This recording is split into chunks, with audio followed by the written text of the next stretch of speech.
Igama lami nguSibongile Ncube, nami-Zimbabwean, ngihlala eWashington DC. I run my own enterprise.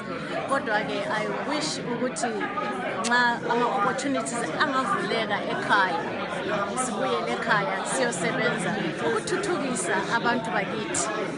Khonapha eWashington DC ngile business successful, kodwa-ke izinto would be even better nxa ngikwenza ekhaya ebantwini bakithi. Sawubonani bantu bakithi eZimbabwe. Ibizo lami nginguDan Moyo, yimi uchairman we-MDC USA lapha eAmerica. Ngijabule kakhulu namhlanje ngoba besilapha sibuthene VOA silalele abantu bakithi bedinga indlela yokuhlazulula udubo esilalo ekhaya.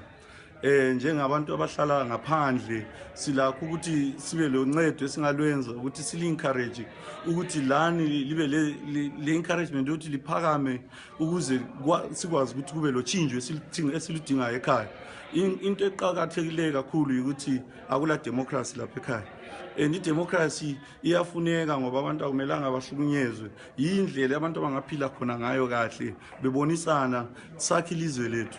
Thina sithi lokho elikwenzileyo lingene ezitaradeni mhla ka-14 liqhubeke ngakho, ngabe likwenza yonke amaviki wonke thina ngapha sizozama ukudinga imali ukuthi sincedise ngayo yonke indlela.